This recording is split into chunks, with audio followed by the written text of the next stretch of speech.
Hi there, I'm Mr. Burt. I'm head of PE here at North Leamington School, and I'm going to talk to you about PE sport option at Key Stage 4. Now, what will you study at Key Stage 4? Actually, in Year 9, all students will study the same theoretical content within PE and sport.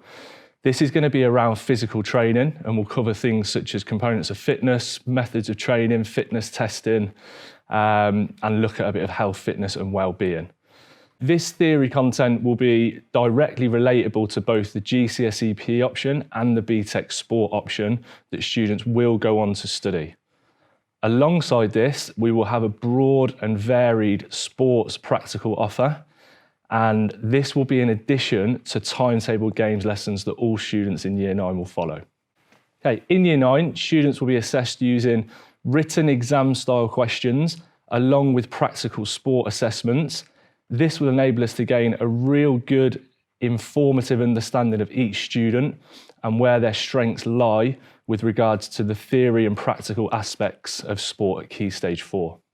Okay, this range of information will then be used to ethically decide which qualification would be best for students to continue their study through Years 10 and 11, whether that be the GCSE PE route or the BTEC sport route, and that decision will be made by the head of PE.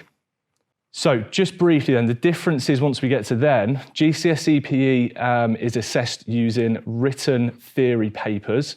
There are 2 papers that are each worth 30%.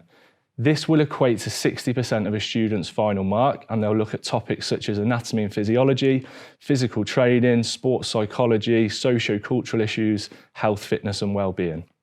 Alongside this, 40% of the student's mark will come from practical aspects. This is from 3 sports: an individual sport, a team sport, and then an individual or team sport, and also from an AEP written coursework. The BTEC sport option differs in that there are 4 units. The first unit being an online exam, that will cover content similar to the GCSE in terms of physical training that students will look at in Year 9.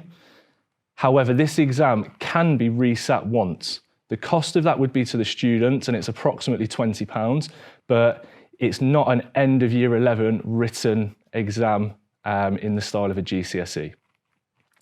Students will look at other units that include practical sports performance, they'll look at training programs, and they'll actually lead sport and activity sessions.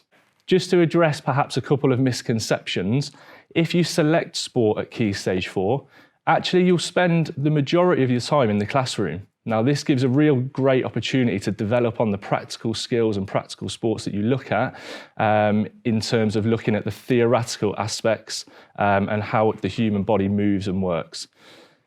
Ratio-wise in Year 9, it will be around 4 theory to 1 practical lessons, and that will continue throughout Key Stage 4 because it's important we still develop your practical sports skill so that you can access the practical marks. Some of the wider skills that are looked at through the courses and that you'll develop personally are things like collaboration in terms of having to work with others, whether that be in the classroom theoretically or whether that be out performing and competing in a variety of sports. Questioning and making links between different topic areas, different practical examples that perhaps you can take from your practical elements of the sport you do or practical elements of sport that you observe outside of school. And also there'll be lots of revision skills that you will learn, particularly in Year 9 when everyone will do the different theory assessments to check your knowledge and understanding, but more so as you move towards Year 10 and 11 and those assessments on both courses.